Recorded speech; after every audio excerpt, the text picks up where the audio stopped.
안녕하세요. 미국 주식으로 온 대학의 미준입니다. 여러분들께서 꼭 만나보고 싶으실 만한 주식 투자의 고수분들 혹은 각 산업업계 전문가들을 제가 대신해서 만나보는 시간, 미준이 대신 만나러 갑니다. 시간이 돌아왔습니다.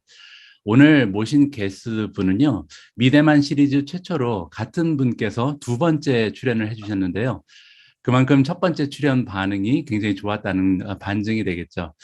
경제 읽어주는 남자 유튜브 채널을 운영하고 계신 한국경제산업연구원 김광석 교수님을 다시 모셨습니다. 안녕하세요, 교수님. 안녕하세요. 반갑습니다. 네, 안녕하세요. 반갑습니다. 교수님을 생각하면 제가 예전에 너무 좋아했던 가수분 한 분이 생각이 납니다. 고 김광석 님이. 네. 혹시 김광석 가수 좋아하셨나요? 저도 좋아하고요. 저도 대학 때 기타 동아리였어요. 아, 그러셨어요? 예, 그 토키타 동아리 동아리 member들은 김광석이 거의 우상이었죠. 그렇죠. 예. 근데 저는 뭐 저도 그렇게 동물원 시절부터 계속 김광석 팬이었거든요. 그러셨군요. 예. 네. 아유, 그러면은 나중에 만나 뵈서 뭐야 한번 그 듀엣으로 해야 되겠는데요. 제가 노래도 한번. 듀엣할 정도는 아니고요. 정말 잘 못 치는데, 예, 뭐 듣고 싶습니다. 예, 그래서 교수님이 그 성함이 되게 낯이 있고 정감이 갑니다. 제가 좋아했던 가수 이름이라서. 요즘 아, 굉장히 많이 바쁘시죠?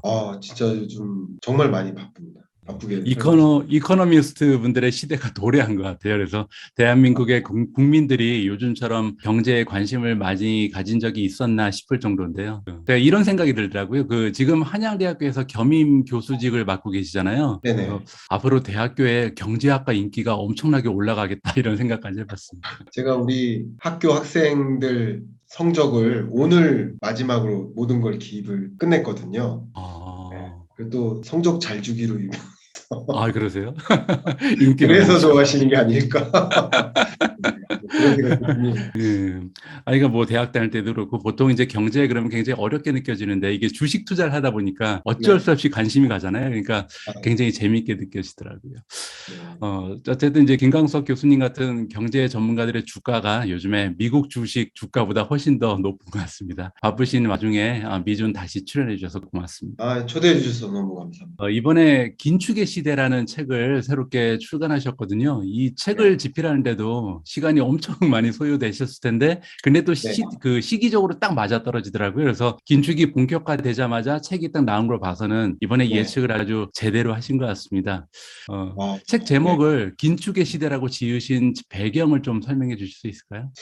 저는 이제 아시겠지만 매년 경제전망서를 발간하는 경제전망의 저자고요. 그러면 당연히 22년 경제전망서를 발간했을 때 작년 10월이죠. 예. 그때 22년 경제를 별명을 칭했는데 그게 긴축의 시대였습니다. 그러니까 어, 금리 인상의 시대 뭐 이렇게 생각하시면 제일 편할 것 같아요. 그리고 어, 저는 이제 연중에 한 권 정도를 더 냅니다. 근데 예. 예. 연중에는 말 그대로 그 시대를 관통하는 키워드를 골라서 책을 집필해야 된다라고 생각을 했고, 그래서 긴축의 시대 이 책은 작년 중반부터 준비를 했었던 그 책이고, 생각했던 것보다 뭐 여러 가지가 늦어져서 저도 늦게 나간 겁니다. 원래 책은 5월 달을 타겟으로 했는데, 예. 지금 원자재 공급망, 병목 현상, 원자재 대란 이런 것의 충격도 역시 출판 산업에도 있습니다. 무슨 말이냐면 지금 건설사들이 철강 스크랩을 못 구해서 건설이 중단돼요. 그래요? 많은 자동차 기업들이요. 지금 공장 가동률을 100%못 끌어올려요. 역시 원자재나 부품 소급에 차질이 있어서 역시 출판사들도 종이 펄프를 못 구해서 그래요? 정말요. 그리고 펄프가 부족하고 종이 가격이 올라서 정말 말 그대로 인플레이션이 나타났는데 이 책 가격이 왜 이렇게 높냐고 하니까 결국 그렇게 말씀하시더라고요. 그러니까 저도 뭐 그런 배경하에 22년 하반기를 관통하는 메시지가 무엇일까? 그건 바로 첫 번째 물가, 두 번째가 금리다. 결국 이것이 22년 하반기, 23년 상반기까지의 경제를 좌지우지할 것이기 때문에 여러분들이 그 안에서 많은 인사이트도 얻어가시고 그 안에서 어떻게 대응할지 대응책도 좀 모색했으면 좋겠다. 그런 마음에서 준비를 하게 된 겁니다. 예, 정말 시기적절하게 지금 책을 출간하신 것 같은데, 방금 전에 이제 교수님 말씀하신 것처럼 일단 최근 그 미국 증시 참여자 입장에서 가장 중요한 이슈는 인플레이션이거든요. 그래서 인플레이션이 경제에 미치는 영향에 대해서 교수님의 짧은 미니 강의를 좀 부탁드리고 싶고요. 또 향후에 미국 인플레이션은 과연 어떤 모습을 보이게 될 것으로 지금 전망하고 계신지 아울러서 좀 질문을 드리고 싶습니다. 미니 강의를 제가 잠깐 해드린다면, 예. 자, 인플레이션이라는 것은 말 그대로 물가 상승세가 아이디얼하게 생각하는 국가의 목표 물가보다도 높게 치솟을 때 인플레이션입니다. 그러면 미국 물가가 2%를 초과하면 그건 인플레이션이에요. 그런데 여기서 그냥 인플레이션, 받아들일 만한 인플레이션이냐 아니면 초인플레이션이냐, 이게 중요한 건데, 이게 2가 아니라 4%를 초과하면 그때부터는 초인플레이션이에요. 그런데 지금 우리가 경험하고 있는 물가 상승률은 8.5, 8.3, 8.6%. 최근 물가 상승세. 이것은 이름하여 초물가, 초인플레이션이고요. 여러분들 인생에 정말 41년 만에 최고치 물가, 이 단어는 아마 이 영상을 보시는 우리 구독자 여러분들의 인생을 통틀어 처음 만난 물가 상승률일 가능성도 높아요.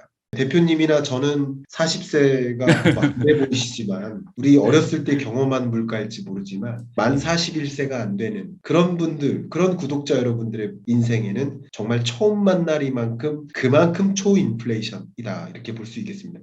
그리고 더 중요한 거 한 가지 말씀드리면, 미국 물가 상승률 이 8.6%는 우리 여러분들 대부분 한국 구독자시잖아요. 한국인 구독자시잖아요. 근데 한국에서 체감하는 이 물가랑 또 다릅니다.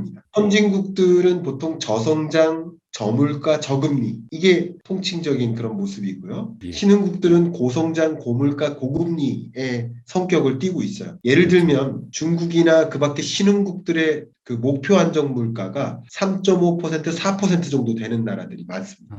예. 근데 미국은 목표 물가가 2%. 그것을 본다면 미국 8.6%를 그대로 한국형 물가랑 그대로 비교하면 안 됩니다. 그러니까 훨씬 더 심각한 절대적으로 비교해도 8.6% 우리나라 물가 6%, 이것도 굉장히 높은, 절대적으로 높은 수치이지만 그냥 8.6%는 우리나라한테 그대로 그냥 대입하면 안 되고, 제 생각에는 적어도 한 13, 14, 15 요 정도의 물가 상승세, 우리나라 물가라고 한다면 그런 느낌의 물가 상승률 아닌가, 이렇게 고물가 기조가 유지되고 있는 느낌입니다. 근데 재밌게도 미국 경제는요, 지금 22년 경제는 나름 잡았어요. 그러니까 두 마리 토끼라고 하는데 경기라는 토끼는 나름 잡았어요. 그러니까 미국 경제를 미리 말씀드리면 23년부터 어려워집니다. 22년은 그래도 버틸 만한 경제, 1.7% 성장률이면 그렇게 나쁜 게 아니에요. 미국 경제로서는 원래 저성장이니까. 예. 일본 경제가 1.7% 성장한다, 그러면 진짜 막 감사하다 이러게 할 정도로 계속 0%대 성장을 했으니까요. 예. 그렇게 미국 경제가 경기라는 건 나름 잡은 상태인데 지금 가장 어려운 숙제는 바로 물가라는 거죠. 근데 그 물가 상승률이 이례적이기 때문에 그 이례적인 물가를 잡기 위해 이례적인 통화 정책을 단행하는 겁니다. 물가를 잡기 위한 행보인 거죠. 경기를 뒷전에 밀어두고, 그러니까 경기는 일단 올해는 놔두자. 올해는 어쨌든 숙제가 바로 물가이기 때문에 물가를 잡자고 총력을 단행하는 모습이다. 그래서 이 물가 상승세, 초인플레이션은 또 다른 초긴축의 행보를 보이게 만든다. 그래서 이것이 자산시장에 영향을 주고 또 이것이 실물경제에 영향을 주는 모습, 그런 것들을 여러분은 22년 내내 관찰하시게 될 것이다. 관찰하고 대응하면 늦기 때문에 먼저 판단하시고 그런 시나리오를 그리시고 여러 의사결정을 취하셨으면 좋겠다. 이게 제 짧은 강의입니다. 예. 아유, 감사합니다. 그러니까 오늘 지금 우리가 방송을 7월 6일 수요일 날 하고 있는데, 바로 어제 그 화요일 날이요. 미국의 WTI 크루드 가격하고, 그다음에 그 국제 브렌트 유 가격이 9% 정도 급락을 했거든요. 네. 교수님 보시기에는 이런 현상이 그냥 잠시 단기적인 현상이라고 보시는 건가요? 그러면 인플레이션이 잡힐 확률은 없다. 이렇게 진단하고 계신 건가요? 국제 유가가 말 그대로 떨어지면 말 그대로 우리가 생각하던 그 물가 상승세는 생각보다 빨리 잡힐 수 있습니다. 그러니까 국제 유가가 기여하는 그 물가에 영향을 미치는 그 변수가 굉장히 강한 변수이기 때문에 그렇다라고 볼 수 있고요. 예, 특히 우리 미준 대표님 몸을 구성하는 70%가 물 아닙니까? 그렇죠. 근데 근육입니까 혹시? 물인데, 그랬으면 물인데 좋겠습니다. 네, 그랬으면 좋겠는데. 그렇듯이 우리가 지니고 있는 그 모든 것의 70%가 또 원유예요. 이 그렇겠죠. 섬유도 원유로부터 나오고, 이것도 원유로. 여기 물병도 원유에서 나와요. 여기 있는 이 모든 것들이 폴리에스테 뭐 이런 모든 것들이 원유로부터 나와요. 뭐 자동차 할 것 없이 모든 게 원유예요. 그러니까 원유 가격이 치솟으면 전반적인 소비자 물가 상승세를 만듭니다. 그래서 국제 유가가 잡히면 잡힐 수 있다라고 볼 수 있습니다. 좀 생각했던 것보다 고물가 이런 인플레이션 현상이 빨리 잡힐 수도 있습니다. 예, 그런데 예, 예. 지금 제가 일단 말씀드리고 싶은 기본적인 기조는 EIA의 전망입니다. 예. 여러분 선물 시장에서 작용되는 이 국제 유가의 향방을 조금 이따 말씀드리고 저는 저뿐만 아니라 국내 모든 경제 연구 기관들이 경제 성장률을 전망할 때 경제 전망이라는 것은 곧 내년 경제 성장률이 몇일까 이걸 전망하는 것인데 그 경제 전망을 할 때 경제 전망의 산식이 있을 겁니다. 예를 들어서 A 더하기 B는 C 이런 산식이 있을 거예요. 근데 결국 경제 연구 기관들은 C를 전망하는 건데 그 A 더하기 B라는 산식 안에 국제 유가 전망치가 들어갈 겁니다. 근데 그 국제 유가 전망치를 무엇을 이용하느냐? 바로 EIA, 미국 에너지정보청의 국제유가 전망치를 준용합니다. 그걸 전제로 까는 예, 거예요. 예, 그래서 EIA의 전망에 따르면 어쨌든 1분기, 2분기까지는 국제유가가 가장 높은 수준으로 고공행진하고 예. 22년 3분기, 4분기는 안정화된다. 아, 안정화됩니다만 중요한 거 예, 떨어지긴 합니다만 이 떨어지는다고 해서 저유가 시대로 전환되는 건 아니고 예. 근래 들어 고유가 기조는 계속 유지되지만 그냥 완만하게 그냥 하향 안정화되는 느낌이고 피크아웃만 찍는다. 이렇게 보시면 좋겠습니다. 예, 다만 지금 선물 시장에서의 행보를 좀 관찰하실 필요가 있는데요. 예. 이것은 말 그대로 전쟁의 종식에 대한 기대, 음, 전쟁이 종식될 것 같다는 기대. 근데 제가 여러분들께 지금 당장 말씀드리면 작년에도 제가 원유에 투자하세요, 구리에 투자하세요 이 말씀 계속 드려왔었는데요. 구리 사시라고 했습니다. 구리 선물 ETF, 원유 선물 ETF 사시라고 말씀드렸었는데 지금은 아니라는 걸 이미 말씀드린 거고요. 전제를. 그다음 중요한 것은 전쟁이 종식될 것 같다라는 사인만으로도 결국 그 원유 선물 시장에 돈을 투입했던 투자자들이 돈을 빼는 흐름인 거예요. 그렇겠죠. 빼니까 국제유가가 떨어지는 거예요. 예, 예. 지금 당장 원유 공급, 수요 공급에 영향을 미친 게 하나도 없어요. 그렇죠. 그죠? 예, 선물 예. 시장에서 먼저 돈을 뺀 거예요. 왜? 전쟁 끝날 것 같다라는 기대감 때문에. 그러면 원유 공급 제대로 될 것 같다는 기대감 때문에. 그래서 이게 음, 선행지표라고 생각합니다. 그래서 여러분들은 투자자의 마음을 읽어야 돼요. 음, 대형 투자자들의, 기관 투자자들의 마음. 그리고 금리를 읽기 위해서는 여러분 스스로를 나는 FOMC 위원이야. 1년에 8번 제롬 파월을 만나. 이렇게 음. 생각하시는 게 굉장히 좋아요. 유리합니다. 그렇게 예, 판단하시는 게.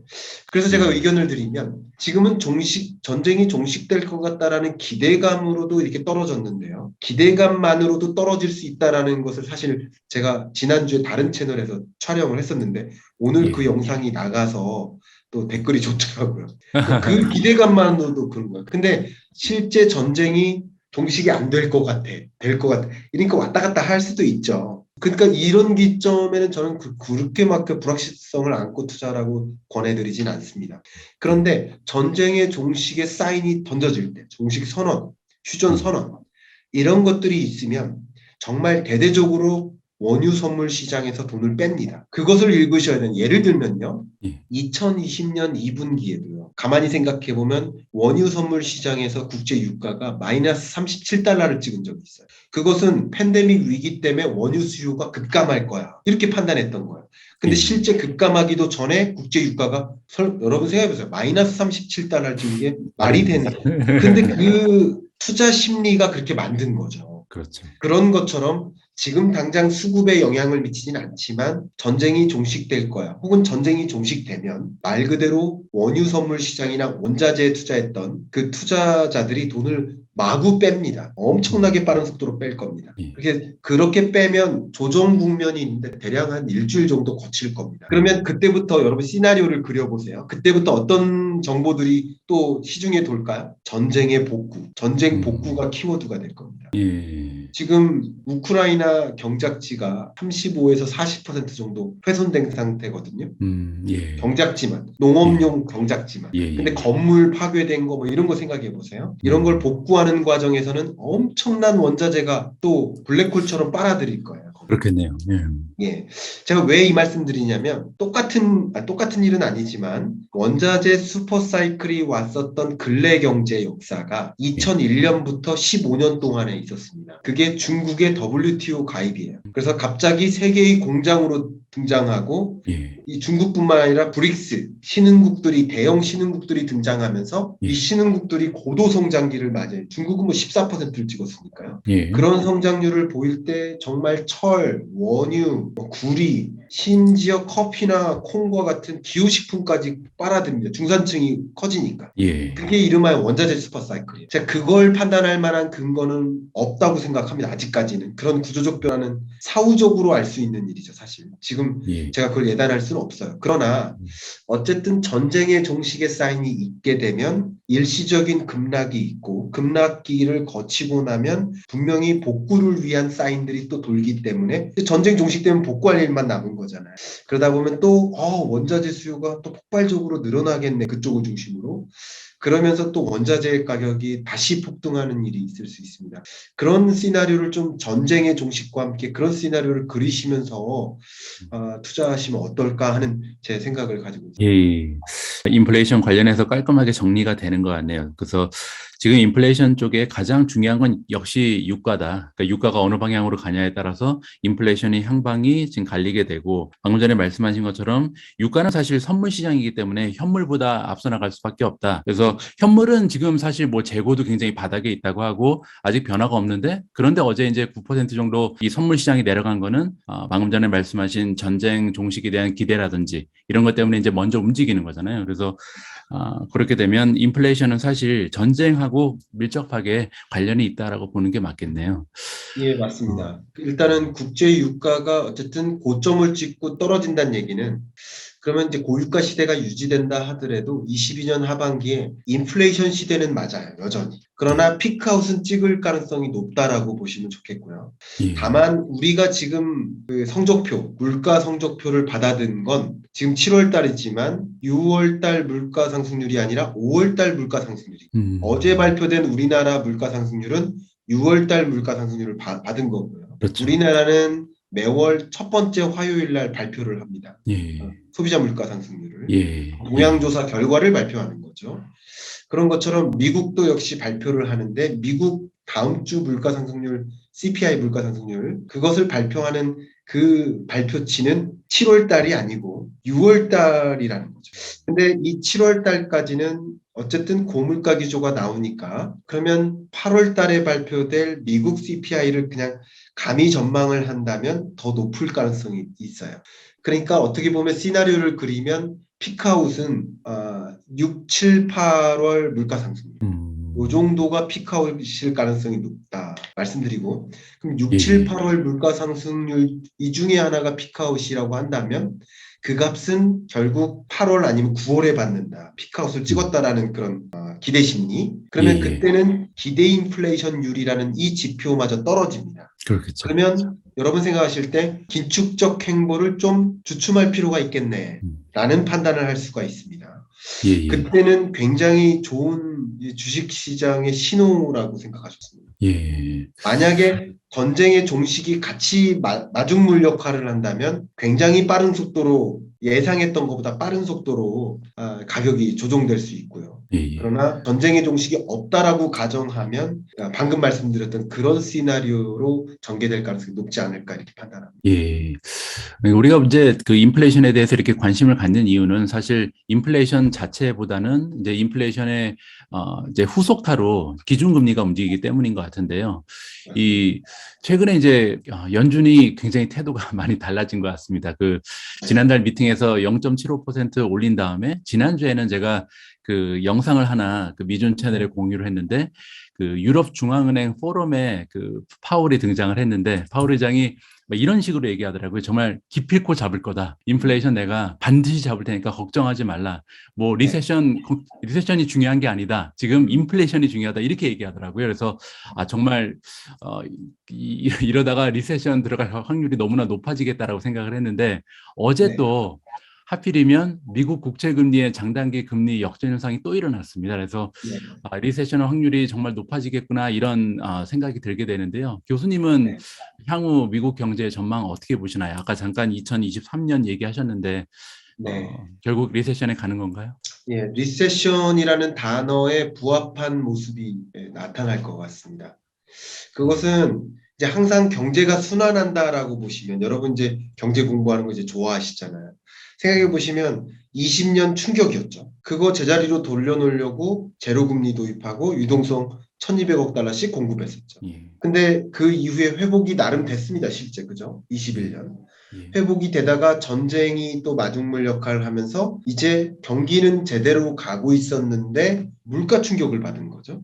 예, 근데 또 물가라는 숙제를 받아들고 이 물가를 잡아야 되니까 물가를 떨어뜨려야 되니까 금리를 급격히 올리는 과정인 거죠. 예, 그럼 금리를 급격히 올리는 과정에서는 경기를 포기한다는 개념 정확하게 짚어주셨습니다. 음, 일단 22년의 과제는 물가인 것이고 경기는 나중에 또 돌려놓자. 예, 물가부터 잡아야 된다. 예, 이런 판단이라고 해석하시면 좋겠고요.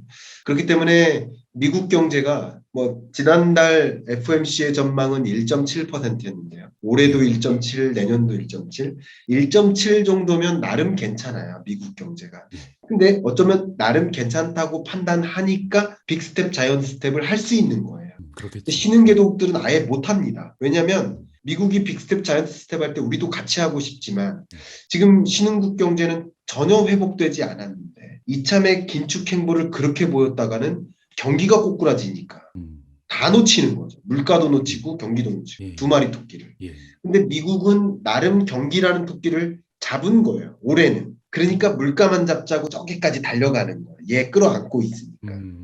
예, 근데 이렇게 끌어안고 막 달려가다 보면 얘를 떨어뜨리는 거예요. 그게 경기예요. 근데 경기는 결국 하방 압력은 22년 말부터 작용되지만 자, 본격적인 경기 충격은요. 23년 기준금리의 고점 지점입니다. 그러니까 주식 투자라는 관점은 항상 선행하니까 예, 예, 기준금리의 고점에 해당되는 그 지점으로부터 6개월 전에 그 전까지는 조정이 되고요.